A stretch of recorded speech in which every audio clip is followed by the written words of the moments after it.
सोचिए जब एक थका हुआ इंसान दिन भर की मेहनत के बाद घर लौटता है तो सबसे ज्यादा उसे किस चीज की जरूरत होती है। जवाब बहुत सीधा है, एक शांत और सुकून भरा माहौल जहां वह अपने मन के बोझ को हल्का कर सके। लेकिन अगर घर का ही वातावरण उसे और परेशान कर दे तो उसकी थकान और उसका तनाव दो गुना हो जाता है। कई बार घर के लोग ये नहीं समझ पाते कि काम से लौटने वाला इंसान किस मानसिक स्थिति से गुजर रहा है। दफ्तर या किसी काम की जगह पर पूरा दिन जिम्मेदारियों के दबाव में, समय की पाबंदी और कई तरह के तनाव झेलने के बाद वह इंसान केवल एक आरामदायक जगह चाहता है। लेकिन अगर घर में कदम रखते ही कोई झगड़े की बात करे, शिकायतें सुनाए या किसी अनचाही बहस में उलझा दे तो उसकी परेशानी और बढ़ जाती है। यह एक ऐसी स्थिति है जो किसी के भी मन पर धीरे धीरे गहरा असर डाल सकती है। मानसिक शांति की आवश्यकता हर इंसान को होती है, फिर चाहे वो किसी भी उम्र का हो या किसी भी काम में व्यस्त हो। लेकिन खासकर ऐसे कामकाजी लोग जो दिन भर घर के बाहर रहकर व्यस्त रहते हैं, उन्हें घर में सुकून मिलने की ज्यादा आवश्यकता होती है। घर केवल चार दीवारों से बना हुआ कोई साधारण स्थान नहीं, यह एक ऐसा स्थान होता है जहां व्यक्ति को अपनापन महसूस होता है। जब घर के लोग एक दूसरे के भावनाओं को समझने लगते हैं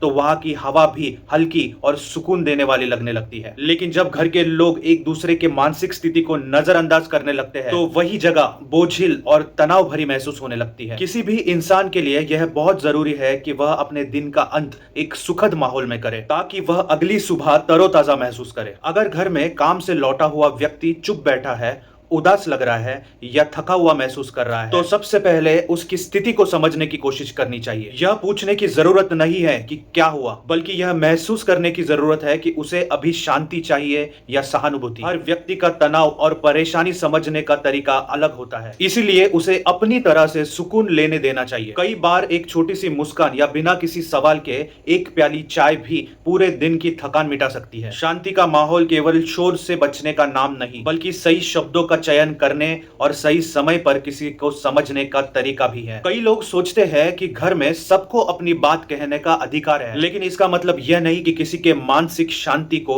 नजरअंदाज किया जाए। जिस तरह हम किसी बीमार व्यक्ति को आराम करने देते हैं, ठीक उसी तरह किसी मानसिक रूप से थके हुए व्यक्ति को भी मानसिक आराम देना बहुत जरूरी है। अगर घर के किसी सदस्य का मन शांत नहीं रहेगा तो धीरे धीरे पूरे घर का वातावरण भारी और नकारात्मक बनते जाएगा। इसीलिए यह जिम्मेदारी केवल उस व्यक्ति की नहीं जो बाहर से आया है, बल्कि पूरे परिवार की होती है कि वे एक दूसरे का ख्याल रखें। परिवार का मतलब ही यही है कि अगर कोई सदस्य परेशान है तो बाकी लोग उसे संभालने के लिए मौजूद रहे। अगर हम घर में ऐसा माहौल बनाए जहां हर कोई एक दूसरे के भावनाओं को समझे तो मानसिक तनाव अपने आप कम होने लगेगा। एक छोटा सा बदलाव भी किसी के जीवन पर बड़ा सकारात्मक असर डाल सकता है। आप सोचिए कि आपके दिन भर के तनाव को अगर कोई बिना कहे भी समझ ले और आपको सुकून देने की कोशिश करे तो आपको कैसा लगेगा। ठीक उसी तरह अगर कोई बाहर से परेशान होकर आता है तो उसे भी वही अपनापन और समझदारी देनी होगी। रिश्तों की खूबसूरती इसमें नहीं कि हम केवल अपनी बात करें, बल्कि इसमें है कि हम सामने वाले की भी सुने और समझे। हर घर की शांति वही रहती है जहां हर कोई एक दूसरे के मन को समझता है और बिना कहे उनका साथ देता है। अब आप ही बताइए, क्या आपके घर में मानसिक शांति का ध्यान रखा जाता है? और अगर नहीं तो क्या आप इस पर ध्यान देना शुरू करेंगे? इस विषय में आपकी क्या राय है, हमें कमेंट में बताइए और हमारे अन्य वीडियो भी देखिए।